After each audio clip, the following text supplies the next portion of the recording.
The Ringer reality TV podcast is the home for all things unscripted TV. The feed will feature challenge recaps with Johnny Bananas, Bachelor in Paradise recaps from Amelia Wedemeyer, and a weekly survey of the reality TV landscape with Juliette Littman and Callie Curry, and much more coverage across the reality spectrum from Survivor to Below Deck to Selling Sunset. Check out the Ringer reality TV podcast on Spotify or wherever you get your podcasts.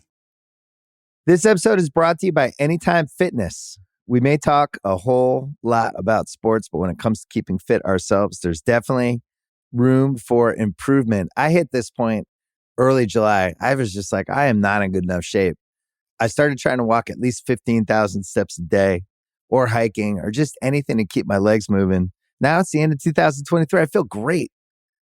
I had a physical 3 weeks ago and the guy was like, you're doing great. You're doing better than you were 3 years ago. I felt great.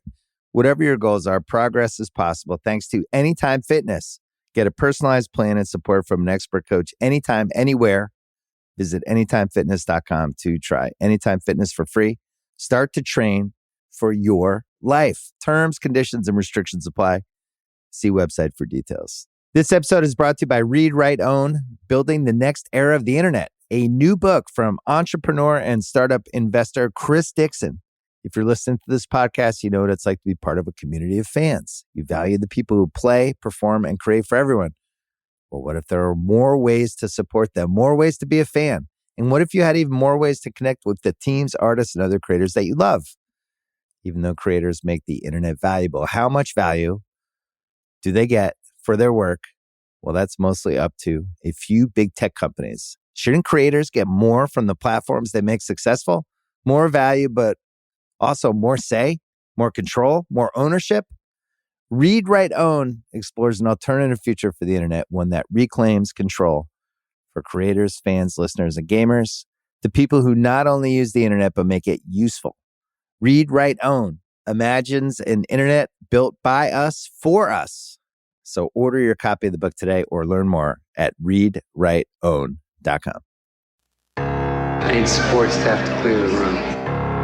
Stand up and walk now. Hello and welcome to The Watch. My name is Chris Ryan. I am an editor at TheRinger.com, and joining me on the other line as always, it's Andy Greenwald. It's cold. It's cold, buddy.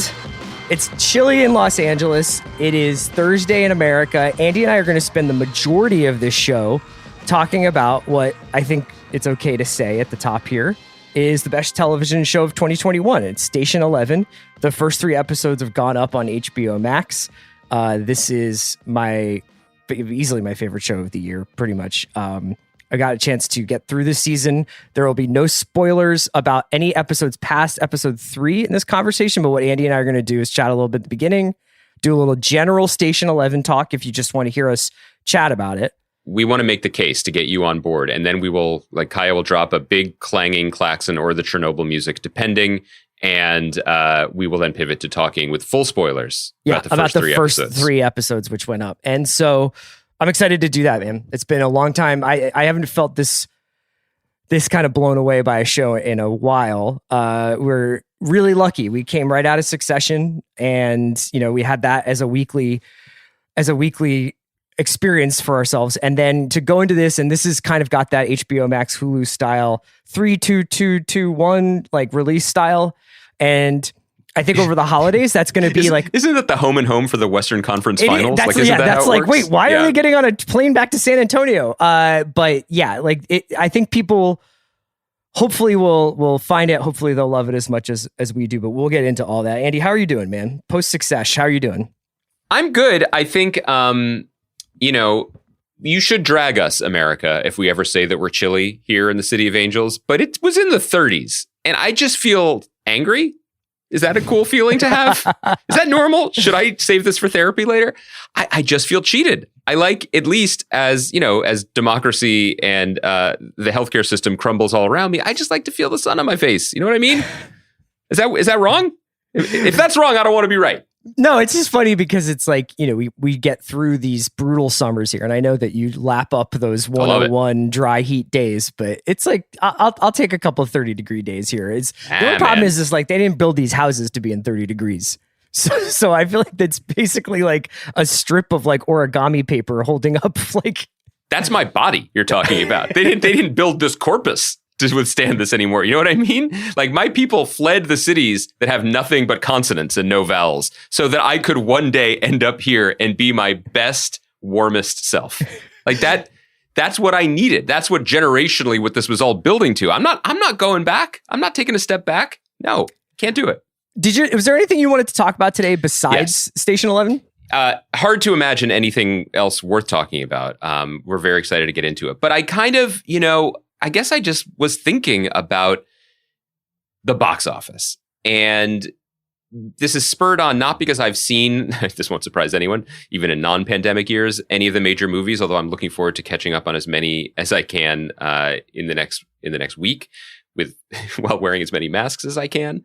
But I am a fan of the cinema, despite much audio evidence to the contrary. And I was kind of struck by the doom and gloom tone that has dominated some Hollywood reportage in the wake of Steven Spielberg's West Side Story debuting to a very disappointing number at the box office. I think it was under 10 million for its opening weekend. This is despite the lowest box reviews. Office opening ever for a Tony Kushner project, I think. Oh, is that how they're spinning it? I don't know. Just wait till Carolina change in 2026.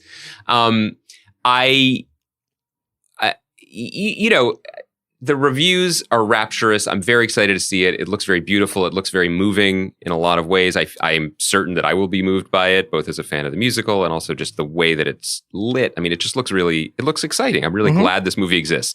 I haven't seen it. So this is not a conversation about its merits on its own.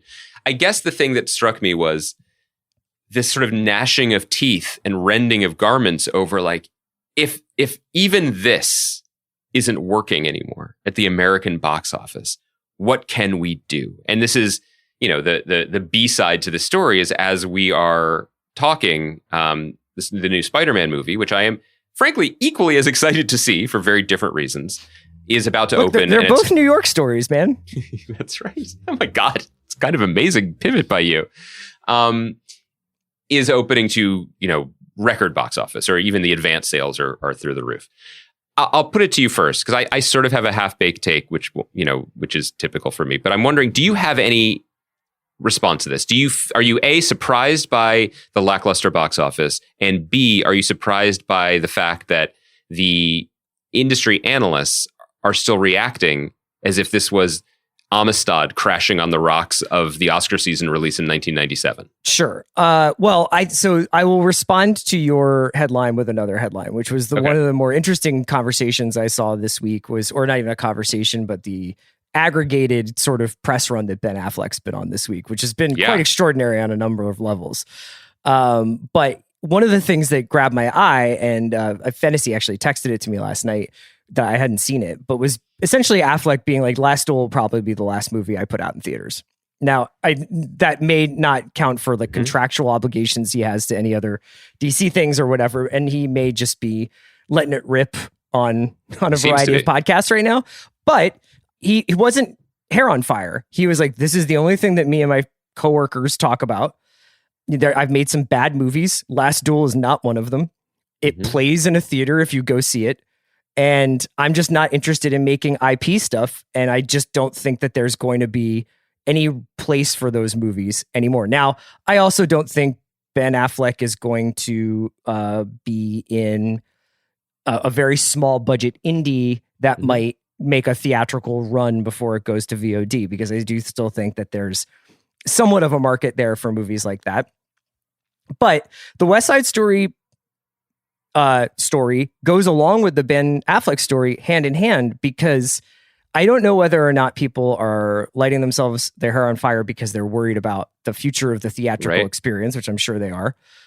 Like, it's interesting to see one person be incredibly chill about it, like Paul Thomas Anderson. Yes. And then one person be like, fuck, all American movies are coming to a screeching halt and it's just going to be Free Guy for the rest of our lives. But I thought that those two things were interlocked. I think that there's something, first of all, like, look, like, we're middle-aged and we are still not quite in the West Side Story demo. You know what I mean? Like, imagine how everybody younger than us feels about being told, going to get to this. This is your responsibility to go pay respects to the American Musical Theater Project, Steven Spielberg, Tony Kushner, Stephen Sondheim. Like, these names are not resonating probably with a lot of younger people, and that's okay.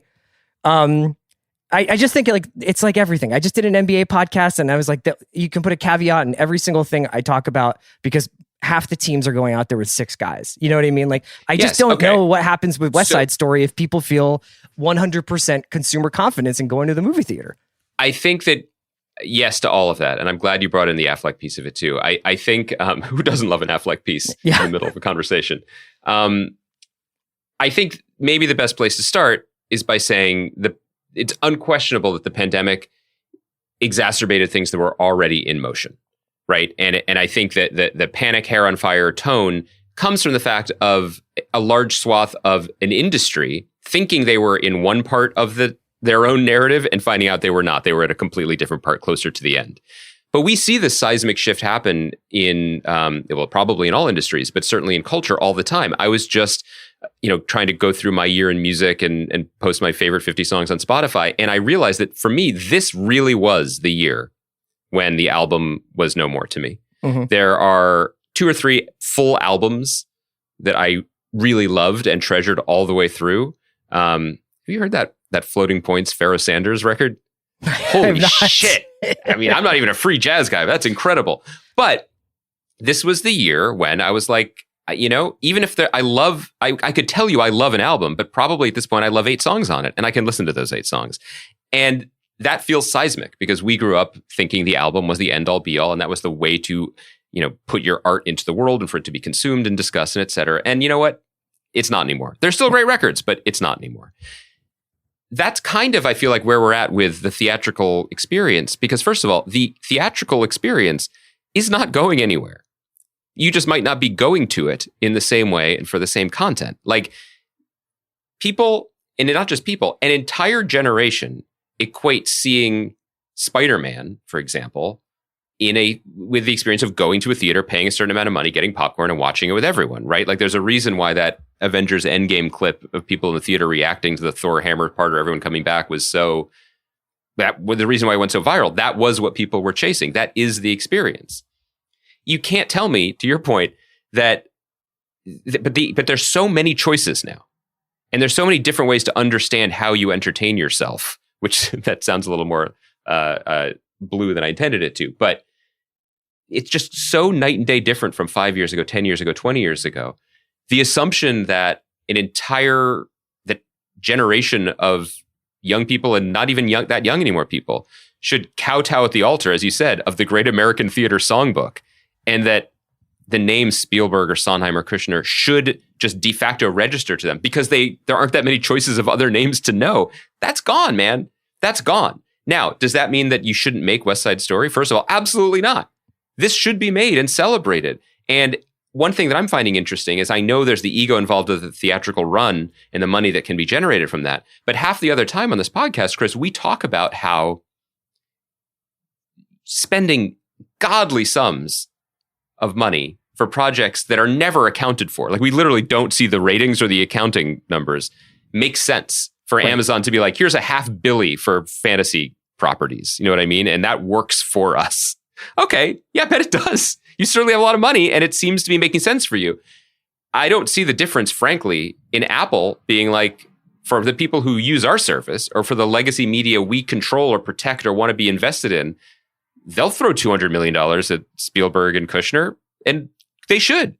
The second piece of that is this absolute orthodoxy of opening weekend. Like, it doesn't make sense to compare In the Heights as opening BO with Spider-Man. It's just not the same experience. But does it mean that In the Heights should never be in a movie theater? No. In fact, if we had a different way of looking at this and it played at like the Alamo draft houses all over the country or matinees for families, or it just was available to see like the way you would go to the theater in a more low-key way, it would probably do very nicely even while it was humming along on HBO Max. You know what I mean? It just feels like this weird, like, it's very church-like still. Like, oh no, we must pour everything into this one box. and then wring it out like an old sponge for every last dollar. And then we'll put it in the other box. And obviously the windows are changing in terms of like, the great film of 2021 Encanto coming to Disney Plus on December 24th. Shout out all the filmmakers involved. That wouldn't have been 2 months in the past. That would have been a year. Yeah. But I don't know why. I guess this is one of those classic podcast bits where I work myself up into a lather the way many hosts do, just to say like, I don't know why people are confused about something that I wasn't confused about. I don't know ultimately the value of that sentiment, but I found myself really worked up about it today. Because I think one day you look up and things are massively different. Because one day you decide to do a playlist at the end of the year and there are no albums. Like one year you do a top 10 movies list and realize you saw 7 of them at home. I think that both for us as individuals and watching like our habits change, and also like on a more pop cultural societal level, looking up and realizing, like, for instance, like we're going to be talking about this in a show to be named later, a watch pod to be named later. But I was going through the most anticipated shows of 2022. You're seeing a couple of places put up lists like that. Those are the fucking movies now. Like, I just looked at that list and I was like, not only are you talking about like multiple Nicole Kidman shows and Woody Harrelson shows and a show about the Watergate and a show about this, and like all of these shows that I'm not saying each one of them started out as a feature and was expanded to meet this limited series or possible extended, multi-season series order. But look at when we do our lists on Monday with the best of the year, several of those could have been features. Like a lot of the stuff that's being talked, like the content or the storytelling that's happening in a Yellow Jackets or Station 11 or what have you, it just as easily could have been put into a feature film. And so I think that what we're realizing and what Ben Affleck is realizing, and maybe what Steven Spielberg, it probably won't bother Steven Spielberg because he's going to be able to make his last 5 or 10 movies and put them out into theaters just the same way Paul Thomas Anderson will or whoever else. But I just think that aside from a very, very, very select few filmmakers who have taught their audience about the sort of proper way to view their movies, and I don't even know if Spielberg has done that in the last 10 years, really. Right. This is just going to be like, there's going to be TV and blockbusters. Also, not to get super old head about it, but like from what I was about to say, remembered, we are not this old, but the knock on television when it became, affordable enough to be in everyone's homes, more than half a century ago, quite a bit more, 75 years ago, was that, this is going to ruin movies because why would anyone go pay for something if they can get it at home for free? Well, the answer is because it's different. It's different content. Yeah. The movies for 60 of those next 75 years consistently delivered things that you could not get at home. I feel like this is just where we are now, and it's just collapsing further. Like you could look at it from the point of view as, what happened to the adult film or like the middle budget, movie that was about the Michael Claytons. Yeah. The Michael Claytons, or even going back further, like The Big Chill or all movies like that. Well, it's like, they actually did go to TV. Like this is a golden age of character-driven story. Like this is just with emotional storytelling. Like we have that on television, and TV is thriving because of it. We're about to talk about a brilliant example of it. And the movies so far, like we're still delivering. Like Dune, I watched Dune on a TV, but that was a movie, and I wish that I could see it. Maybe I'll see the sequel in a theater. You know what I mean? Like that's still on that level. I don't know. I think also there's just like a lot of anxiety right now, man. I was like, I'm going east Friday, and there, it's like the numbers are bad, and you're just seeing talk about a bunch of restaurants closing for the next couple of weeks out of an abundance of caution. It's like, it feels like one step forward, 2 steps back. And I think the things that go first are the not luxury exercises, but the things that are optional. Totally. It's like, you got to take your kid to school. You got to get to the supermarket. You got to do this. You got to do that. Once you get to the things you don't have to do, but want to do, like go to the movies or go to a basketball game or go to a restaurant, and you start getting confronted with a more like a higher risk profile. It's just like, if West Side Story's out in 45 days or whatever, like, I don't know, I could wait, or now personally, like my risk profile is at a point now where I'm like, I'm going to go see that movie in the theater soon. I'll go see Spider-Man. Like, I think I'm okay, but geez, like I don't blame anybody for not. No, I'm glad you ended up on that point, because I think one of the reasons why I'm exercised about it is anxiety. I mean, I think we're all feeling it an enormous amount at this moment. And, I get it. I get why people would be like, the sky is falling because the box office doesn't make sense. We can't make these movies, because it's the same feeling of anxiety and uncertainty and just trying to latch on to something. We also that live in used to Los make Angeles. sense. There might be plenty of parts of the country where people are like, well, I would go see West Side Story. I just don't want to. I think that is 1,000,000% the case. I'm glad it exists. And that's the other piece of it. The immediacy of the news that's causing our anxiety and the immediacy of our expectations for the value of something in terms of how it, the kind of financial returns it brings, that's not really working for me right now. The bigger point is they made what is apparently a beautiful version of West Side Story. We're going to see it. Sorry, podcast listeners, that day is not today. But I'm glad, in a weird way, I'm glad we ended up back to a place that feels very comfortable to me and my anxiety. People going all the way back to Eastern Europe, just a sort of deep-seated, just sort of skin-itching anxiety. I'm very comfortable there. And it's time to pivot to something that I truly didn't, we saw the show coming, but I did not expect to be this rapturous, this moved, this excited to talk about a pandemic show during a never-ending pandemic. Yeah. So I guess I would say that I haven't felt this way. I've loved many shows over the last few years. Obviously, we talk about television all the time. There are shows that do different things for you. It's hard for me to remember the last time I felt as emotionally present with a show than I have with Station 11. So just a little bit of background, and Andy, please sub in and help me out with some of the spaces between my thoughts here. But Station 11 is based on a very popular novel by Emily St. John Mandel, and it's about a pandemic that hits society. And it essentially, I have not read the novel. Andy, I don't think you have read the novel. My wife loves it. Like, it has like tons of fans. I'm going to wait until I'm done with the series to watch it, to read it. I kind of just got swept away with the story that I was seeing on screen and didn't necessarily want to get into a book versus adaptation conversation yet. It's been adapted by Patrick Somerville, who people may have heard on this podcast before. He came on when his show Maniac was on Netflix. He worked in the writer's room for Leftovers. He is a novelist and did a little bit of work on Made for Love, which was on HBO Max, I believe, last year or 2 years ago. It may have been this year, as far as I know. It was pandemic era. Also, how dare you, this FX's The Bridge Erasure Will Not Stand. Right. That was Patrick's first job in TV. That's why I count on you for Bridge Erasure. Okay, so, and Patrick made this show with, among other people, Hiro Murai, who people are obviously familiar with his work with Donald Glover, both in music videos and his directing of Atlanta. He's probably one of the 2 or 3 best directors working in TV right now. And he directed at least 3 of the episodes. I'm not sure. I can't remember if he directed any more than that. But this show was, the first episode was shot before the pandemic. I believe it was shot in January of 2020. So December 19 into January of 20 in Chicago. Right. And then there was a shutdown. It came back. It shot through, a pandemic. It looks like the pandemic, that first summer, I would imagine. And into, this relocated release. To Canada, but they did get back together and shoot it almost a year later. They did.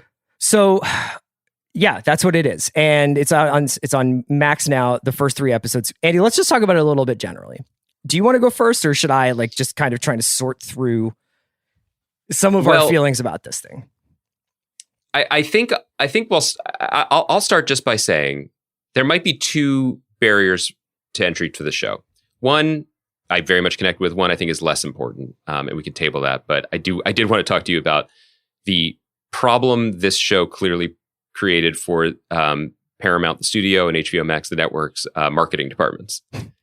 Because I don't think they know how to market it, and I don't blame them. I think everyone works very hard at their jobs and does their best, and this show almost confounds easy one-sheet marketing. Whatever you have seen, whether it was a trailer, which was lovely, or it's the one sheet which features Mackenzie Davis, who herself is lovely, but I think the sheet itself is kind of confusing. It's not the show you may think it is. So don't go off of that. The second point, though, is what we've sort of been dancing around, which is it's uncanny. It's ironic. It's just, I can't imagine the headspace that Patrick and Hiro and all of the collaborators found themselves in. They were making a show about a deadly viral pandemic when a deadly viral pandemic broke out. And then they saw it through. And I'm so glad they did. But you have heard me say this. You've heard Chris say this. We don't know if we're ready for pandemic content. We certainly didn't want TV shows about masks and Zooms or anything like that. This has bled into a larger conversation or larger point or even a larger drum that I've been beating for a long time, which is I have dystopia fatigue. I am so tired for emotional reasons and storytelling reasons in seeing the world end. And I probably spent too much of my time talking about Why the Last Man, the recently canceled FX show, harping on that fact. I think that the people who made that show did so with good intentions and in good faith. I think there were a lot of things to recommend that show. Should not be the poster child that I'm about to make it.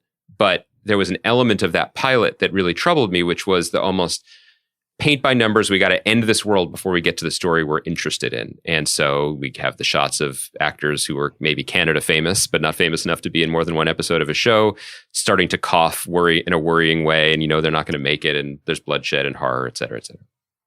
So I was really nervous, frankly. Patrick is a friend. I'll say that at the top. And I was still nervous about checking out the show because I just didn't know if I was ready to engage. And the first episode is really the only one. There are things that are going to haunt you and fuck you up throughout. But the first episode is the one that people with particular pandemic trauma might struggle with or might be nervous about. And I will tell you that it totally fucked me up.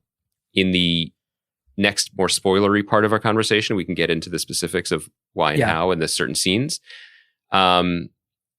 But I have to tell everyone that this was I don't remember another experience of getting on a tour bus through an apocalypse where I had the sensation that the driver of the tour bus was a kind person. And I'm not saying that because I know Patrick. I'm just talking about the artistic sensibilities and point of view of the show are respectful, gentle, humanist, and it tells an agonizing story in its first hour in a way that is totally compelling and deeply haunting and powerfully human. And I'm so happy that they made it that way. And I was so happy that I watched it. And it's only the first part. The show gets better. Yeah. I don't think I have the aversion to dystopia stuff that you do. What did you say at dinner the other day? You were like, you want extremity in your entertainment? Yeah. It was real rich guy in Squid Game talk coming from CR. I like to be dominated by what I'm watching. That's what you said. Yes. And that's why I like horror movies. And that's why I think I like extremity, no matter what it is, whether it's emotional extremity, whether it's dialogue that's like torqued up all the way so that it's either fast or it's jargon filled or whatever. I almost feel like my like concern going into this show or my like nervousness was more like it was going to turn into those early pandemic memes where it was like dolphins have returned to the Venice canals. Yes. Nature is healing. Yeah. I didn't think it was going to be nature is healing. I guess like this show has forced me to kind of just become a little bit more at peace with the idea that life has changed and that the world has changed and that my life will not be the same life that I thought it was going to be in January of 2020. Like it's not going in the same direction it was. 100,000 different things could have happened had there never been a pandemic that would have changed that. But I think that a lot of what has kept me sane over the last 2 years, and I would imagine the same thing goes for our listeners, is the thought that it will go back to normal, right? Mm-hmm. And it's not that I'm like, it hasn't, this show hasn't changed my thinking about it, but watching characters in Station 11 honestly sort of deal with competing philosophies about like before and after, and whether or not the past is your present and is your future or not, has been pretty liberating and pretty emotional. But if I'm searching for words, it's because I feel like when I watch this show, it really stokes my imagination, but it's hard to articulate what it is that it's doing. We can get into the mechanical things that Patrick and his team do in the actual episode breakdowns, but I wanted to kind of try and throw to you this way, if I could.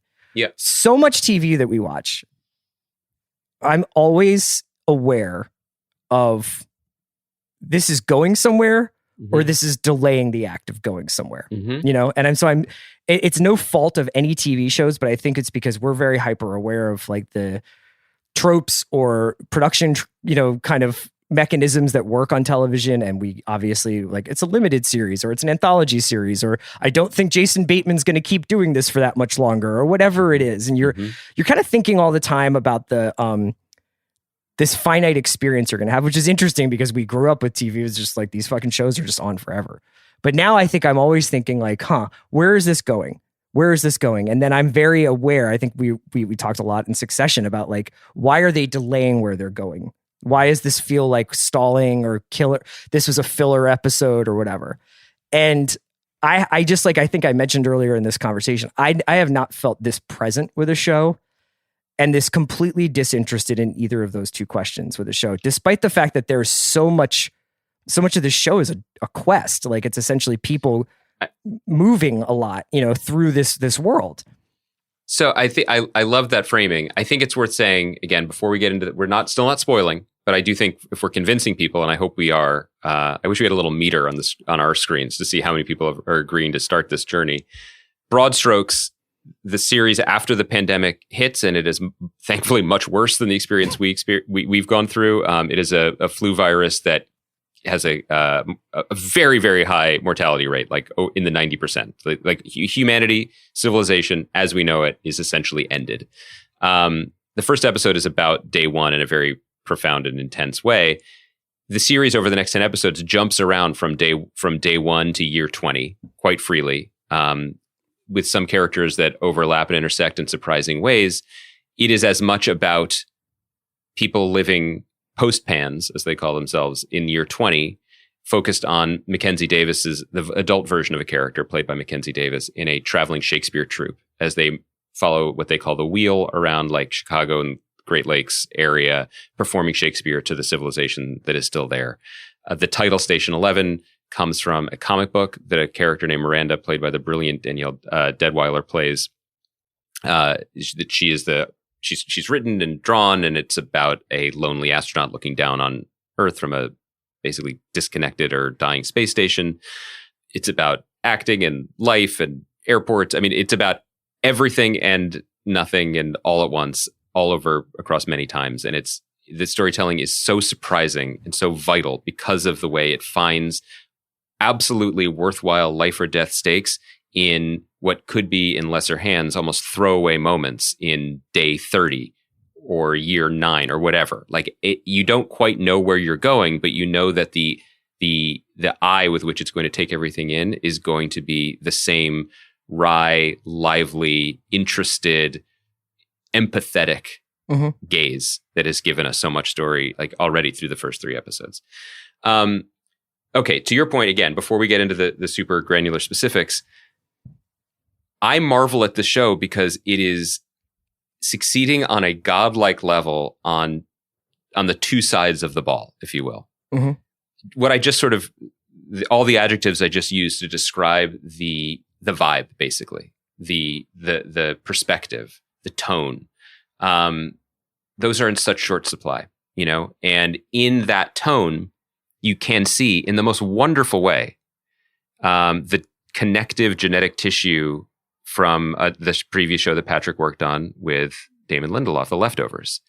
And sorry, Damon, you know I'm going to say it, particularly the tone that the show adopted in seasons 2 and 3. Sorry to beat that hobby horse, but I think even he admits it to a degree where, you know, the essential thing to me as a viewer was the show remembered that oftentimes people laugh at funerals. They don't just cry. That gentle, sardonic, cynical, people don't always say the right thing. They're not always, people are messy, and that's what makes them worth caring about. And that's what makes them worth fighting for and loving and, you know, and just looking at, regarding. That is shot through everything in the show. And that is priceless. And that's what I respond to. I think it's what you respond to always in art. And it's wonderful to have that married to such absolutely exquisite technical proficiency. I mean, it's not just Hero's direction, right? I mean, the other directors who worked on the show, from Lucy Cherniak to Helen Shaver, Jeremy Podeswa, who'd worked on Game of Thrones. the production design to the performances from not just Mackenzie Davis and Danielle Deadweiler, but Gael Garcia Bernal and Caitlin Fitzgerald, to on a just a almost scientific writer's room level of here's how much we're going to give of each story, and it's all going to be interconnected, but you're never going to feel cheated. You're going to understand where you are in the timeline, and it's going to feel natural. And when revelations come, they won't feel shocking, but they will feel surprising. And even if they're not surprising, they will feel earned. It's really wild. I mean, just a production on this size and scale, multiple timelines, multiple locations, actors playing the same characters at different points in their lives or points in their, in their nightmare journey. The show goes from Chicago to Singapore to maybe even to outer space, and to have it feel measured in calm, like when you watch athletes and they play with control, like it's not just like barreling towards the basket. Mm-hmm. They feel like it's almost like slow motion for them. That's what watching the show feels like. And look, Patrick's going to come on and talk to us, and he will tell us that's total bullshit. This was the hardest thing he's ever done, and too many moving pieces, and it was mania, and it's all an illusion that it looks put together. But that's what all TV is, and it just resonates. I mean, I think you and I both felt it. Like you turn it on, and you're like, okay, yep, yeah, this is working. It's executing that most difficult thing. The artistic intention is being communicated through the technical abilities of those working on it, and that's the symphony of when TV is working, when it works best. There's a bit, more that we can say generally speaking, but I guess we can maybe transition into the episodes after this. I was just going to say that a lot of the stuff that we respond to is, whether it's TV or movies or whatever, is something, it's art that doesn't insult your intelligence. And I think sometimes that's a shorthand way of saying, like, I like Tony Gilroy scripts. I really like it when people use a lot of jargon. Yeah. I also think that it's to some extent not being afraid to drop somebody in a world and thinking and trusting them to get their own bearings, and for you not to always have to sort of point out which way is up for them. This show does that. I mean, like, certainly drops you in multiple timelines and asks you to kind of understand the nature of who this person is, what their relationship is to the other people in the room with them or on the other end of the phone with them, who this character, who may be an actor that you recognize, who walks in off screen but is not, isn't necessarily like going to spend a lot of time on the show. Mm-hmm. I can't think of a show where I watch it and I understand the inner life of the characters that I'm watching without actually having that spelled out for me. And there's moments in these first 3 episodes with characters that you maybe haven't met before and might not meet again after. And you're like, I know exactly who this person is. Something about the casting, something about the way in which these people are allowed to look, there's like a lack of artifice, but not an overwrought kind of verite-ness of it. Like they are just real people. And the way they communicate not only narrative, but just like emotional life without actually ever saying it. Or when they are saying it, they're talking about something specific between them and the other character. This is the shared history that you and I have. I'm not going to go into there's not going to be a situation where somebody is like, I know you, Wanda Maximoff, like here's your resume. It's like, these are people who happen to meet in the most extreme of circumstances. But yeah, go ahead. No, I love that. And I think we were saying, like, we know them, but because we know what we know about them isn't just some facts or the way they present themselves. We know that they are fully realized human beings, even if it's fiction. And so when they behave in certain ways, or they can surprise us with their behavior, but we stay rooted and grounded in them. And I do think it's worth mentioning that a lot of the credit for that, I think, does go to the casting before we even talk about the performances. There is a tendency, especially now as TV has become more and more like blockbuster movies, that you need names, right? You need names to fill out all the major players on the call sheet, just to get it greenlit or to get it made.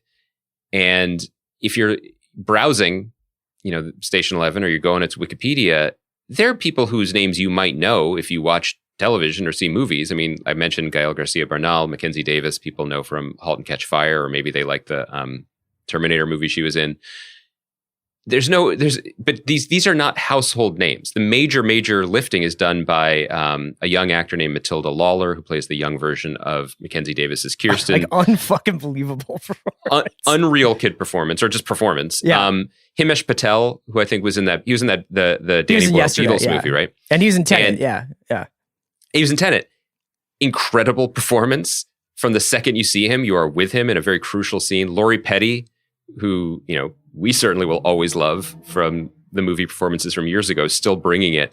And then just up and down the call sheet. I mentioned Danielle Deadweiler as Miranda. When we get into the episode talk, we'll rave about her more. When you get into the series and you get through episode 3, you will never forget her name again. Yeah. And did she look kind of familiar? Yes. Was I all in on her from the minute we saw her? Yes. Did I realize in the moment that she was one of the stars of the Emmy Award-winning episode of Watchmen that talked about Hooded Justice's backstory? She played the character's wife. She was brought to Patrick's attention partially by Cord Jefferson, the writer who worked on both shows, who worked with and won the Emmy for that episode. This is smart team building, and I think Patrick credits Hero a lot with this too. Mackenzie Davis and Caitlin Fitzgerald, people might not know the name Caitlin Fitzgerald, but you know her from being excellent in Masters of Sex or being excellent on Succession when she was on it as Tabitha, which is Roman's sometimes paramour. Right. These are the people when who he's not deliver. trying to fuck Jared Mencken. Yeah. Right. Or his or his parents, I guess. Yeah. These are the people who deliver. You know what I mean? They may not deliver audiences by putting their name on the poster, but that doesn't really matter, honestly. It never has. Like the old adage still is true to me, which is TV stars don't make TV, TV makes stars. Yeah, I like watching Matthew McConaughey and Woody Harrelson as much as the next guy, but it's pretty amazing when you just see a generation or at least a cohort of people get minted in a show like this. I think, and we didn't even mention David Wilmot, who's a great Irish actor who just owns the screen as Clark when he's there. And one of the beauties of the show, the way it ebbs and flows, pushes and pulls, waxes and wanes, is like you might think someone was in the show just for a minute. And then 4 episodes later, there's an episode about that character. And not only do you see why the actor was so excited, you realize what they were capable of. Yeah. So why don't we do this? We can take a quick stab of music here or a quick break, and then we'll come back and we'll talk about the first 3 episodes. This episode is brought to you by Mint Mobile. New Year's resolutions are fun the first couple of weeks. Then you kind of maybe conveniently forget about them halfway through January. No shame. It happens to us all. But this year I have a foolproof plan, at least when it comes to saving money. Just switch to Mint Mobile and you're done. Goal accomplished, because for a limited time, their wireless plans are $15 a month when you buy a 3-month plan. The great thing about Mint Mobile is there's no jaw-dropping monthly bills or unexpected overages, and all plans come with unlimited talk and text. Get this new customer offer today at mintmobile.com/watch. Additional taxes, fees, and restrictions apply. See Mint Mobile for details. This episode is brought to you by State Farm. You might say all kinds of stuff when things go wrong, but these are the words you really need to remember. Like a good neighbor, State Farm is there. They've got options to fit your unique insurance needs, meaning you can talk to your agent to choose the coverage you need, have coverage options to protect the things you value most, file a claim right on the State Farm mobile app, and even reach a real person when you need to talk to someone. Like a good neighbor, State Farm is there.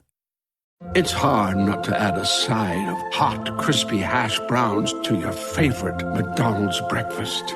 It's even harder not to eat said hash browns before you get home. Ba-da-ba-ba-ba. Why does this room look amazing? What'd you change? I just got these custom shades from Blinds.com. It's all online, so it's really easy. I remember shopping for blinds. I waited around all day just to get a quote. It took forever. And the worst part, hidden fees. How about you? I chatted with my Blinds.com design consultant on my time. Plus, they make it easy to DIY or add installation like I did. Blinds.com sounds way better. Way better. Shop Blinds.com for up to 45% off. Rules and restrictions may apply. All right, Andy, so let's do the first 3 episodes, which all went up on HBO Max. If you have not watched these episodes, please stop listening. I would just come back after you watch episode 3. It's a nice little, if it matters, episode 3 is one of the best episodes of TV I've ever seen. So you have that waiting for you. So please come back after you see episode 3. All right, so here we go. Spoilers. The thing is that they're not that many. I mean, stuff happens, but it's not like who is taking over Waystar Royco as much as how are these people going to get through their lives and what constitutes a life. So one of the sort of repeated mantras of the show is survival is insufficient. It's this idea of like, what do you basically do to make your life worth living? And no matter what the circumstances are. And in this case, we see in the first episode called Wheel of Fire, we see a brief glimpse of Chicago basically before and as they are finding out about the emergence of this pandemic. Most of the action takes place around and after a performance of King Lear that is starring this movie star in the show named Arthur Leander, but it's played by Gael Garcia Bernal. And it follows his death essentially in this performance. He dies on stage and he is attended to by a guy named Jeevan, who's in the audience with his girlfriend and sees that Leander is in distress and goes up on stage to try and help him, but can't save his life. Jeevan then is just hanging around backstage and winds up kind of connecting with this young woman named Kirsten, played the only one who notices her basically, she might not know who is responsible for this person, this child. Right. And she's in the play and he kind of just is like, do you need help? Like, do you know where your parents are? And there's this whole thing where essentially they go on an odyssey across Chicago trying to get Kirsten home as news is coming in about the pandemic, as Jeevan's doctor's sister is reporting from a hospital about the increased state of emergency that they're in. And so this is the tough episode to get through. Let me start with two things. One, I really loved your point about whether we're watching characters change or we're watching a world change. I mean, most shows, whether they are 30-minute comedies or not, are essentially situational. They're not all situational comedies, but they're situational programs, meaning Seattle Grace doesn't change. Certainly, although the body count there is pretty intense, the characters change over multiple years. But even a show like Atlanta, where the literal place that they are changes, the world itself is a fixed place that Ern and Paperboy or Alfred, like they can navigate the world, right? It's still the world. They know where to go get a bottle of water or whatever they're interested in getting. Station 11, I mean, you understand why Patrick and I'm sure other writers were eager to get their hands on it as an adaptation, because it's such a unique thing. The characters are changing in response to the world that is changing, in response to the characters that are changing. And you can do the storytelling on both sides of the ball. That said, it does begin with like a sliding door splinter off of our world. And the first thing you hear in a crowded unmasked theater is a cough. And it shook me to my fucking core. There is a feeling as you watch this episode that, look, we haven't processed this, guys. Like, I'm saying this to you as someone who is extraordinarily fortunate in all aspects of life. And when I say the pandemic has barely touched me, it's like I have remained, knock on wood, healthy. My friends and family have remained healthy. I have remained employed, et cetera, et cetera. But as you were saying, Chris, like, it's been awful. It's been absolutely taxing and horrifying and traumatic in ways that, that I'm not in touch with. And I know that I'm not in touch with them because look how upset I was about West Side Story box office reactions, when really what I'm upset about is the New York Times today. Right. So to engage with this episode really touches something deeply. So as Jeevan and Kirsten go through the snowy city, and every stop along their journey, you begin to see the cracks. It's like stepping out onto a frozen lake, which people in Chicago should know very well. You hear it crack, you see it crack, and it's not going well. So they're on the subway. He gets a call from his sister, who's an emergency room doctor. He goes to see his brother. You go shopping first and spends thousands of dollars on groceries and tells the guy to go home. I mean, it really upset me to watch it in a very, very intense way. But like I said at the beginning, it wasn't unkind. It did feel, we're being grandiose because we're moved by the show and we're excited about the show, but it was weirdly therapeutic, which I think is going to be a theme in how we talk about the series, in that we were, even I, from my totally comfortable seat on a couch, was dredging up very, very painful and uncomfortable things, but I felt safe doing it. I think there's also a subliminal class classicism to the story. I mean, Jeevan is a knight. Yeah. You know, Kirsten is this princess. She's still dressed in her King Lear costume, and he is guiding her across this land to get to this tower where Jeevan's brother Frank lives. But it's this beautiful condo in a skyscraper in Chicago off the lake, and they are trying to get to safety. They are trying to get to the castle. Essentially, I mean, this is about as basic as Western storytelling can get. I love that point. And I think also there's something that I was thinking about in watching the pilot. I mean, in as much as it's about anything else, the show is about system collapse and about, our confidence in systems and our very, I think, healthy denial about the relative fragility of anything. And so watching the show, had the pandemic not happened, I still think people would have been very compelled, and probably why the book was compelling in addition to it being well written or whatever. I think a lot of the last few years for a lot of us has been about living our daily life, realizing that a sense that has girded some of us, comfortable members of society, privileged members of society, of being like, well, the grown-ups are in charge, or there's a backstop for that. You know what I mean? Like that won't really happen. Certainly, that's the way we've all felt politically, and now in terms of just what we're able to withstand collectively, or what systems there are in place to protect us or their loved ones, or just the way of life that we know.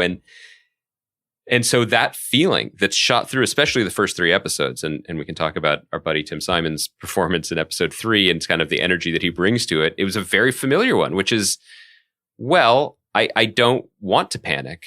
I know I shouldn't panic, but also I don't want to panic because that way lies madness. So maybe I'll go golfing, or maybe I'll just continue on my way, or I'll get in the car, or all these things that end catastrophically for people. It's weird to be raving about something and then also want to use the word triggering, but it's in a respectful and I think ultimately healthy way. Well, and I think that the show has built-in release valves. So the second episode, which we can get into, goes to year 20. We get out of the fall. Wait, before you go to year 20, I'm sorry, Chris. I just got to say, the fucking plane crash. Yeah, right. So let's do that. So let's talk about that. Fucking just mic drop of we're telling you a show, we're telling you an apocalypse in miniature. Brilliant decision. It's only their perspective. We're not doing, yeah. It's why the Ultron movie worked, because we met 2 Sokovians. 2 just humble, run-of-the-mill Sokovians. And then when the whole fucking country gets lifted up like a one of those trays on Top Chef to reveal the quickfire ingredient, I wasn't like, oh, random CGI extras. Was like, that's Dave, my favorite the Maximoffs. Yeah. They're there. But I joke, but also I don't joke, because it's a model of restraint, but also of smart storytelling, that we are going to experience this the way, frankly, we might in a similar hope to God it doesn't happen way, which is just kind of with bewildered confusion and humans' ability to somehow kind of be optimistic just to put one foot in front of the other. So these 2 people walk through a world that's just the world they know, and it's annoying in the subway, and we can't get cell phone service, but that guy in the car is dying? Yeah. What? And for it to then end with a giant blockbuster movie type catastrophe or catastrophic moment, and have it be done just out of frame. We understand it through the eyes of these characters that we've come to know and love, and it's deeply upsetting.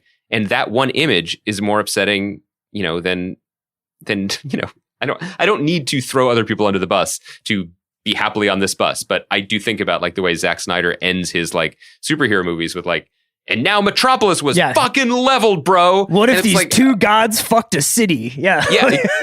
No. What if one plane fell from the sky at the end of an awful, mystifying night?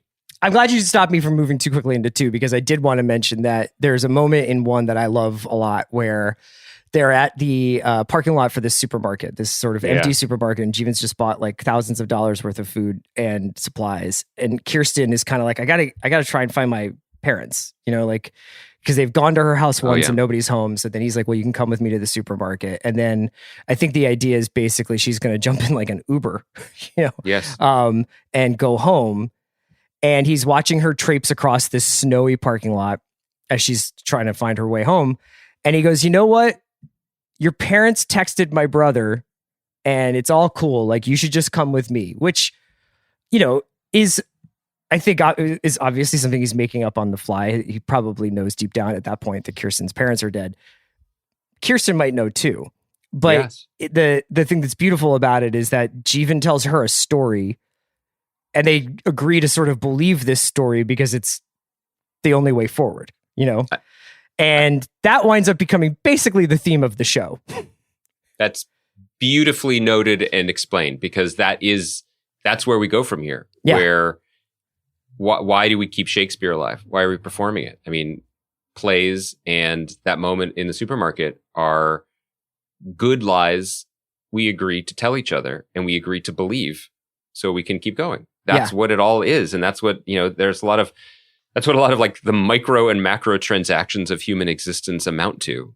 And, you know, with willing participants on both sides of the ledger. I think that's key to what you said. I mean, he's lying, and on some level she probably knows that, but they both need it.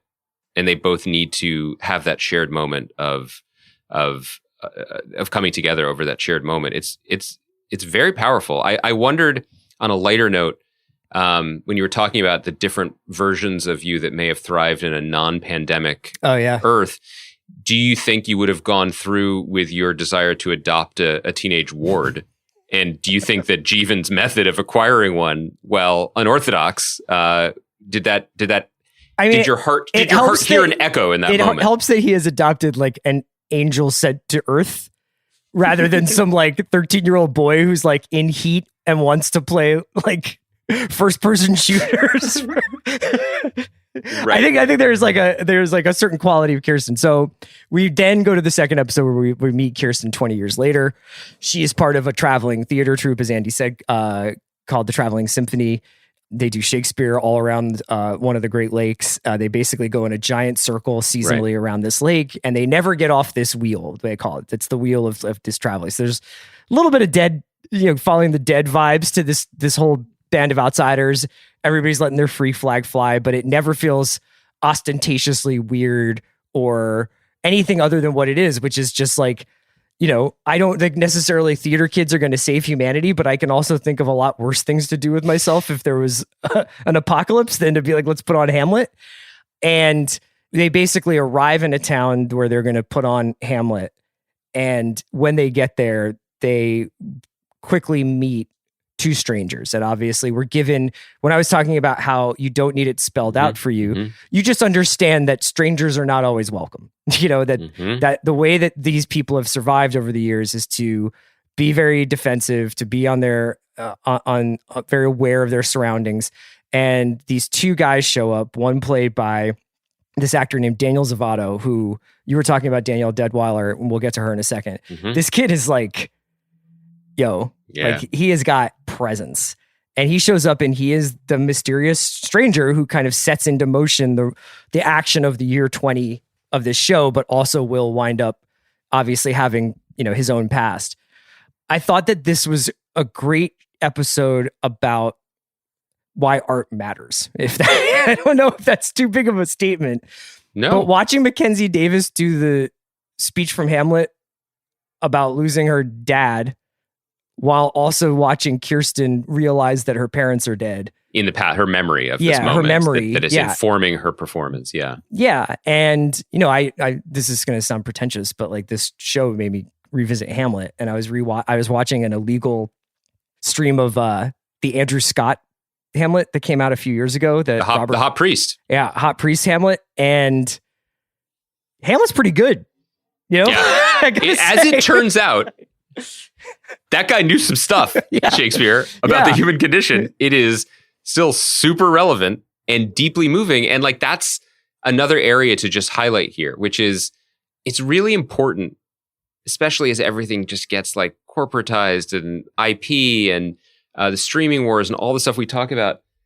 The people who are lucky enough to make things still, go fucking big.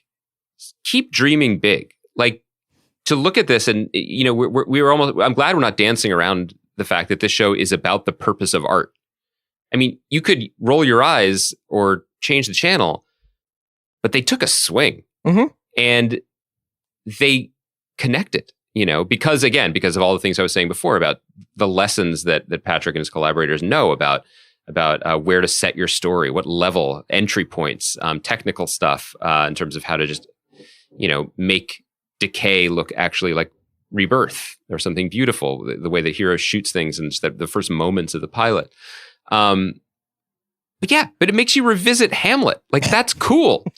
It's not corny. I think it's great. And I think there's a wide-eyed optimism to just saying that feels good. It feels freeing. It feels nice at this moment. And I love that the show doesn't shy away from it. And again, we get into the casting. People who love *Halt and Catch Fire*, and I really, really, I think I've been kicked off of the pedestal of loving it, because compared to the way people love it now, post its Netflix rediscovery and rebirth, I think I've been downgraded to I really, really like it, because I think people definitely love it more than I do, not because I don't love it, but because it's incredible, the fandom that it's attracted, and it's deserved. All that is to say, they know what Mackenzie Davis is capable of. She's an interesting actor. She's not the person you cast in just any part that on paper seems like something that a woman age 30 to 40 could play. Mm-hmm. She's very physical, and she has this like rangy physicality. And in episode 2, she's diving off of docks and swimming, and she's carrying knives, and all of that works for this world that she's in. But she also has something almost feral, not just like in the sense of I have knives and the apocalypse happened, but it was there in Cameron and *Halt and Catch Fire* too, where it's just like she is plugged in to the third rail of something. And if you touch her, you might get electrocuted, or if you get too close. But you also kind of want to be near that power source, and to connect with a character that could be, I don't know what it's like on the page. I'm sure it's beautifully written with it because it's a book, and you can use adjectives and sentences to get into people's heads. But in lesser hands, again, the character could be written in a way that would be confusing. Like, well, she's a traumatized child who's always loved theater. Mm-hmm. Okay, that can go in a lot of directions, and it's not necessarily that direction isn't always compelling television lead or number one on a call sheet. And it's just gangbusters here, because then also, while she and Daniel Zavato are like eye fucking each other with either malice or something, it's funny around the edges and messy, and people are excited to see a show and have cast parties, and Lori Petty's writing symphonies in the background. And Philippine Velge, who's a young English actress that I'd never encountered, is playing, I don't know if she's her ward or best friend. Alex, but basically, I think she's just like her best friend, but also she's got a lot of maternal kind of instincts for her, yeah. Because she, and again, in the language of the show, even though Kirsten was a child when everything went down, she is pre-Pan, but Alex was born post-Pan. Yeah. And so she has, that begins to signify. And so the Daniel Zavato character, and he shows up looking like he just walked off the set of Everybody Wants Some, but he's like basically starts to introduce this idea of, day one pain. He says that you have a lot of day one pain to Kirsten, mm-hmm. and that there is like this great cleansing that happened that we shouldn't go back to, that there is like a collective memory that we should just abandon, and that there is no before. And then a lot of the language, or a lot of the lines of dialogue that Kirsten and this guy share, seem to be coming from this comic book that Miranda will find that Miranda Carroll wrote, called A Station 11, which it is basically like a secret language throughout the show, and serves as, I think it's cool because I think I'll find out when I read the book, and I'll find out when I look into more of like whether or not like you can ever actually read Station 11 as the comic book. I'm not sure, but it kind of doesn't matter. It's kind of whatever's in the briefcase in Pulp Fiction. What matters is that it's got it. People are obsessed with it. The people within the characters within the show who become obsessed with Station 11 and have read it so many times that they can divine meaning out of seemingly thrown away lines of dialogue. And then in the third episode, we go on to see who wrote Station 11. And I think at this point, I want to make this other observation that I've had while watching the series. It's been since Lost, I think, that I've encountered it hasn't been since Lost. I've encountered a show where I would fire up the next episode, or in the case of Lost, sit down to watch it at its normally appointed time on the ABC television network. And I would have no idea what I was about to see, who it was going to be about, where it was going to go. And that wouldn't dim my excitement one bit. No, that is a rare thing. And while Patrick didn't work on Lost, we mentioned before he did work with Damon, who co-created Lost and ran it. And one of the things that is also really exciting to me about this show is it's really one of, if not the best examples of like a coaching tree or a family tree in television right now. For people who don't know, goes to the sports half of the Ringer sports and pop culture equation. It used to be like, who was the first big coaching tree? It was what's his name in San Francisco, right? Bill Walsh. Yeah. Bill Walsh's coaching tree. Like there's a Greg Popovich coaching tree. There's it's basically a coach and all of his assistants go on to become coaches and they have coaches, but you can trace all the strategy back up to one person. But also with things that they learned and then they iterated on or evolved or put their own spin on, or it was this plus this after a while. And it's kind of fun and exciting. And often in sports, it can also be a shorthand for, like, if it's Popovich, like doing things the right way or being decent. And that's a lot of high-minded stuff. It's not necessarily relevant to art, whether we love the people or not. Although in this case, I think that we do. But what I really love about this, and I don't mean this to be a big up or to slight either Damon or Patrick, but it reminds me of very specific examples of like take Steph Curry, and his father, Dell, was also a basketball player and a very good one and good at shooting. And you can see when you see Steph Curry play, you can see parts of his father's game, and you can see also like getting the reps from a young age and seeing the game in that sort of court vision, right? Like you can infer it anyway. I'm not exactly an expert on this stuff. This is not to suggest that Patrick is Damon's son or child. They can work that themselves in therapy or on a Zoom call or whatever.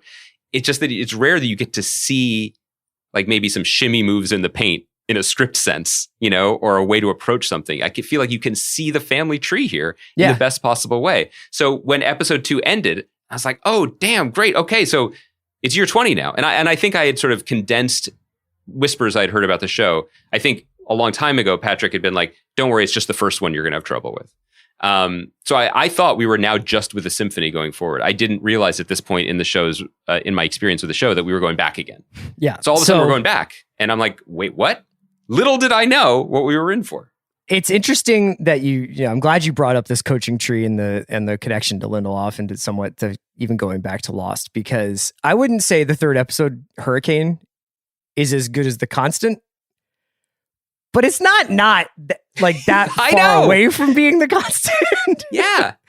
And what's amazing, and this is how TV has changed over the last 15 years or whatever it's been, The Constant works because you had spent however many hours knowing what Desmond was doing, like what did that, or trying to figure out who Desmond was and what was driving him, and all these other tertiary characters around that story. We have spent about 10 minutes with the Gael Garcia Bernal's character in the first episode. Mm-hmm. We have not met. I think we meet Miranda briefly. And we have not met Tim Simons' character, and we have not met Miranda's boss, and all these other things. I love Miranda's boss. And then at the end of the episode, you're like, these are the 5 most important people in my life. You just get through and you're just like, I just lived an entire lifetime of experience with these people.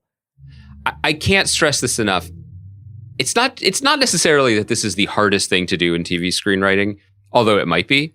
It might just be that when it's done well, it's my favorite thing to see, which is the incredible trick, frankly, although it's not a trick, it's skill, of taking an hour-long episode. And by the way, kudos to Patrick and Station 11. The episodes aren't an hour. We're raving about it. The episodes are 46 minutes max. HBO Max to you. That is how you do it. But so to take that much screen time, you start from zero.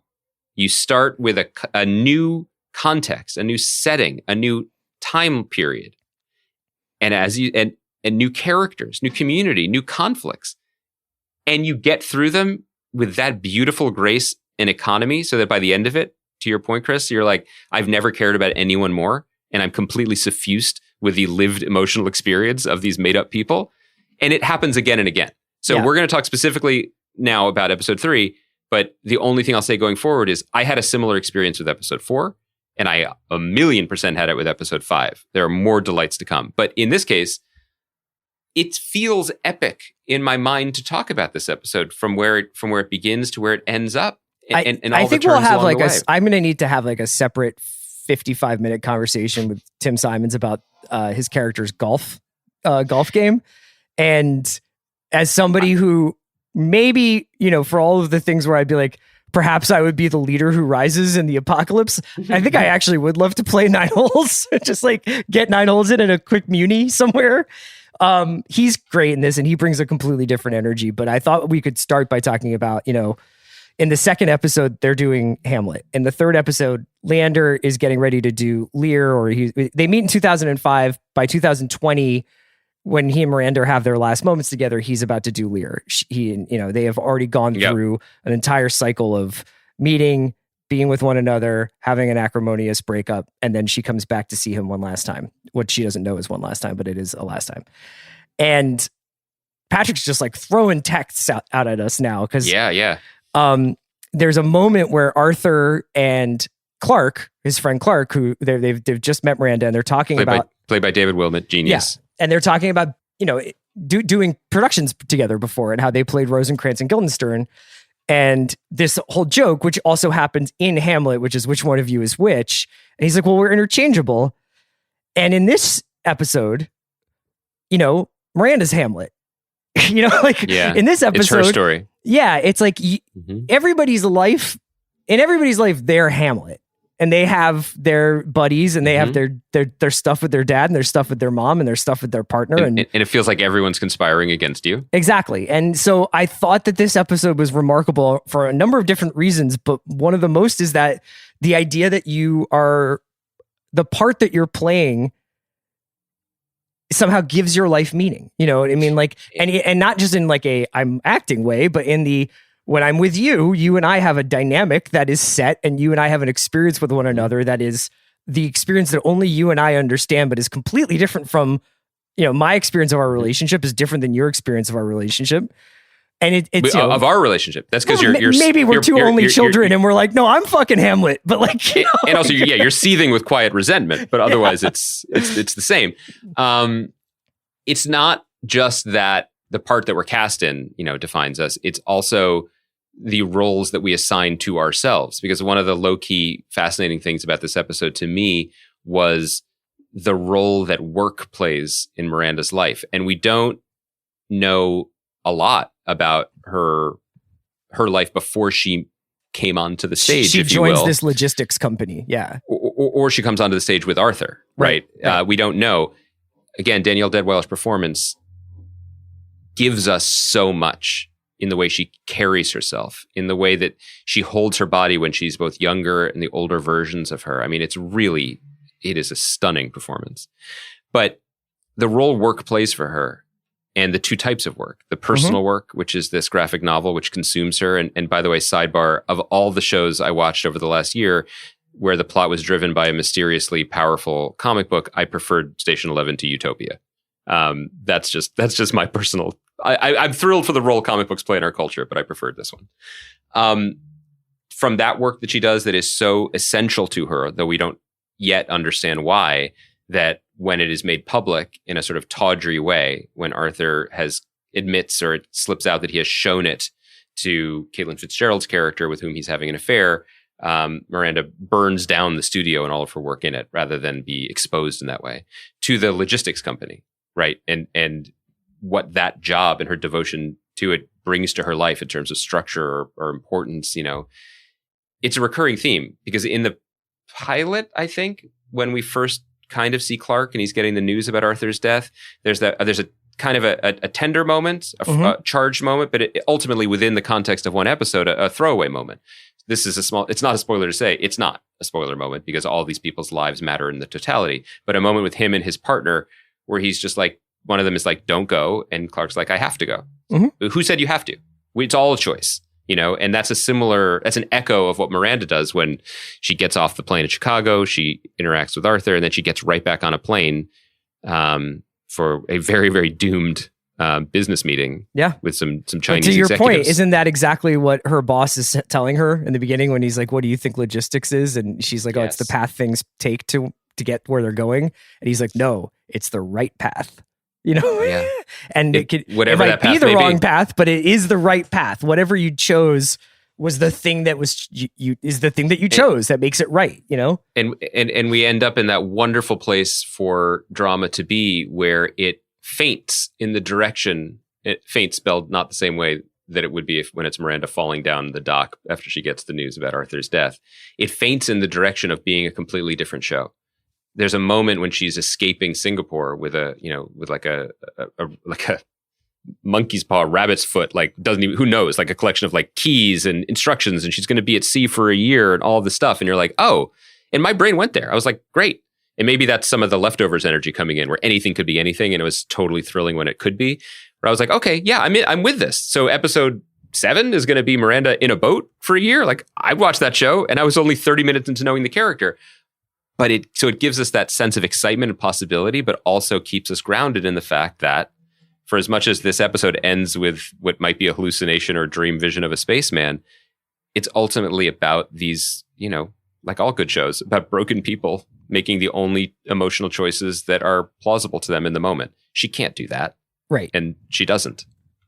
There's a line there's basically this anxiety throughout this episode about whether or not you're living the wrong life. And Yes. I think Arthur articulates it. He's just like, I don't want to live the wrong life and die. Is that the line from the comic book? Or Right. the line that Arthur says that ends up in the comic book? I think it's the line that it says, because this comic book winds up becoming this, not a MacGuffin, but it is essentially like this thing that Miranda in its creation, as she's working on this thing, and she, essentially from the moment Arthur and Miranda meet, she's more interested in doing this comic book than she is in him, but they still wind up starting this life together. And throughout it, she is obsessed with this book that she doesn't really seem that interested in sharing with other people because it's quote unquote not done, which gets into a whole other realm of discussion about what is art. Is it only art once it gets consumed, or is it art if it means something to the person who's making it? And, this idea basically that, this anxiety, especially, since most of this episode takes place before they know that this pandemic is happening, but they still have these anxieties about like, am I living the wrong life? In the same ways that we're talking about, did you take the wrong path? But it's like, the sort of regret that hangs over this relationship is amazing. And it's made all the more so by the point where Miranda decides actually the mistake was maybe to leave, or perhaps we always belonged together and we would come back together, is the exact moment essentially when Arthur dies. Yeah. And then all of this with this again, steady, somehow tasteful backdrop of the end of the world. Mm-hmm. And how it plays out in different spaces. And what's noteworthy is that for all the different spaces we experience it, or at least experience it secondhand, that same kind of deadening, quotidian, everyday nonsense, it's not a magic, like the world itself day to day, the end of the world is not necessarily special. You don't get to pick your spots or choose your moments, just like Miranda can't have her final moment with Arthur be more meaningful, or they could reconcile, or they could gather together again, or she can't jump on a tramp steamer and be Jason Bourne for a couple of years. You don't get to pick your spots like that. You just have the spots you're given. Yeah, I mean, I'm trying to think if there's anything else I want to say about 3 before we wrap up. I think that I was going to ask you if you thought that Arthur and Clark are named that for Arthur C. Clarke. That was just a random note that I wasn't sure. That's possible. Yeah. I like that. The idea basically at the end where it feels like I think Miranda is having at least 2 conversations, one that seems to be taking place in possibly a future, and another that seems to be taking place very much in the past, and one in the present. I have to go back and rewatch, but this idea that time is collapsing and that we are, if you have lived something, it never leaves you. So, we often look at this as like time travel or loops and stuff like that. But I think that what this show is depicting more than that is this idea that, once you experience a moment, that moment is really with you forever, some way or another. Yeah, and I think maybe we can end this first conversation here. Obviously, this is a rich text. We're thrilled. We feel like I don't think we've done a pod this long in a while. No, it's fun. Kaya's like, I got to get to the Comedy Store. There's many more episodes to come. But I think you can hear in the way we're talking about this why this show means a lot to us. And the next episode you'll hear from us on Monday is our annual The Year in TV podcast with our buddy Sam Esmail. And we make the case why we love Station 11 a lot there. So I won't step on what we said in that podcast. But, there's a difference, I think, between the type of respect and admiration that comes from your head and that comes from your heart. And the best shows are able to navigate both. I think that there are other contenders for the best of the year, and they're legitimate contenders, and we love them too, and they're on our list. But I think both, not to speak for you, especially because I see the resentment really boiling over now that I'm more aware of it, Rosencrantz, is that I guess I'd be Rosencrantz because it sounds a little more Semitic. Our connection to the show is while we're admiring the technical skill, it's very much heart. Yeah. And it can be messy, and it can be disruptive and discomforting and surprising and unsettling, but it just feels really alive, and it really feels like a tonic at this moment, both in terms of what the show is interested in addressing, but also our experience watching it now has felt really, really therapeutic is strong, but it's, you said it best, so I'll just repeat what you said. I could be present with this show. Yeah. And it's kind of neat. Like usually at the end of the year, you're looking backwards. And I think this show is making me incredibly, weirdly hopeful. So, and looking towards the future and just really appreciating getting to see it and getting to talk to you about it. And I think also it's making me feel really good about getting on a plane and traveling in the holiday winter season, right? Like there's Chicago? Yeah. So we were produced as always by Kaya McMullen. Like Andy said, Monday we have the best TV of the year with Sam Esmail. We'll be back on Thursday to discuss episodes 4 and 5 of Station 11 and hit any, kind of light news that comes over the wires over the week. We hope everybody is staying safe and has a healthy, happy holiday, since we'll probably be pre-recording a lot of these. And yeah, please watch Station 11. You'll be glad you did. Take care of yourselves, Brandskis.